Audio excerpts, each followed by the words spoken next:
Hello. നമ്മൾ മക്കൾ കുരുത്തക്കേട് കാണിക്കുമ്പോൾ വഴക്ക് പറയാറില്ലേ?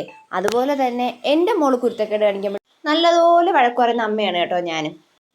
ഈ നിൽക്കുന്ന തന്തപ്പടി ലീവിന് വരുമ്പോഴത്തേക്ക് അതിനില്ലാത്ത ദുശീലങ്ങളെല്ലാം പഠിപ്പിച്ചു കൊടുക്കുന്നു. അത് നമുക്ക് ഈ വീഡിയോയിലൂടെയും കാണാൻ പറ്റും. പാരമ്പര്യത്തിലൂടെ നമ്മുടെ കുട്ടികൾക്ക് പലതും കിട്ടും, പക്ഷേ കുരുത്തക്കേട് ജനറ്റിക്കായി കിട്ടുമെന്ന് ഇപ്പം മനസ്സിലായില്ലേ? തെങ്ങിൽ 2 തേങ്ങ ഉണങ്ങി നിൽക്കാൻ തുടങ്ങിയിട്ട് വർഷങ്ങളായി.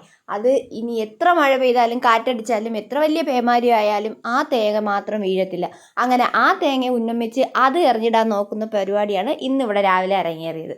ആദ്യം വെള്ളയ്ക്കാണ് വീണെങ്കിലും പിന്നെ 2 തേങ്ങ വീണു. പക്ഷെ അതിൽ ഒരെണ്ണേ കിട്ടിയുള്ളൂ. ഒരെണ്ണം എവിടെ മിസ്സായി. അതെടുക്കാൻ പോണ പോക്കാണ് ഈ പോണ പോക്ക്. എന്തായാലും ഒരെണ്ണം കിട്ടി, പക്ഷെ അത് കൊട്ടത്തേങ്ങയാണ് കേട്ടോ. കാരണം വർഷങ്ങളായി അത് ഇത് ഉണങ്ങി നിൽക്കുകയാണ്. എന്നിട്ടും അത് ഒരു തരത്തിലും തെങ്ങിനും വാശിയുണ്ട്, ഒരു തരത്തിലും വീഴത്തില്ല എന്ന്. അങ്ങനെ എന്തായാലും ആ 2 തേങ്ങ എറിഞ്ഞ് വീഴ്ത്തി. പക്ഷെ ഒരെണ്ണം മാത്രമേ കിട്ടിയുള്ളൂ. ഒരെണ്ണം എവിടെയോ പോയി. കുട്ടികൾ കുരുത്തക്കേട് കാണിക്കുമ്പോൾ കാരണവന്മാർ പറയാറില്ലേ അത് വളർത്തുദോഷമാണെന്ന്. പക്ഷേ അത് വളർത്തുദോഷം മാത്രമല്ല കേട്ടോ, അത് തലമുറകളായി കൈമാറി കിട്ടുന്ന ഒരു സ്വത്താണെന്ന് ഇപ്പം മനസ്സിലായില്ലേ? നമ്മുടെ തോട്ടത്തിൻ്റെ താഴെ ഒത്തിരി കൈതച്ചക്കയുണ്ട്.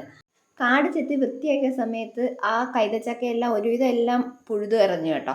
പിന്നെ ബാക്കി കുറച്ച് നിർത്തിയിട്ടുണ്ട്. അപ്പം അതിലെന്തെങ്കിലും ഉണ്ടോ അല്ലെങ്കിൽ വിളഞ്ഞതുണ്ടെങ്കിൽ അത് പിച്ചാനായിട്ട് പോവുകയാണ് ഈ വിക്രമാദിത്യനും വേതാളവും കൂടി. പനിയും പിടിച്ച് 2 ദിവസം ഡോക്ടർ റെസ്റ്റ് പറഞ്ഞ കൊച്ചിനെയാണ് ഈ മനുഷ്യ എടുത്തുകൊണ്ട് ഈ പോണ പോക്ക്. പറഞ്ഞാൽ കേൾക്കില്ലല്ലോ, പിന്നെ എന്തോ ചെയ്യട്ടെ എന്ന് ഞാൻ വിചാരിച്ചു. അങ്ങനെ രണ്ടുപേരും കൂടി പോയി 2 കൈതച്ചക്ക ഒപ്പിച്ചിട്ട് വന്നു കേട്ടോ. അങ്ങനെ ആ 2 എണ്ണവും കൂടി കൊണ്ടുവരുന്ന വരവാണ് ഈ വരവ്. എന്തായാലും പോയത് വെറുതെയില്ല. അത്യാവശ്യം 2 വിളഞ്ഞ ചക്ക തന്നെ കിട്ടിയിട്ടുണ്ട്. അപ്പോൾ ഇത്രയേ ഉള്ളൂ ഇന്നത്തെ video. Tata bye, see U.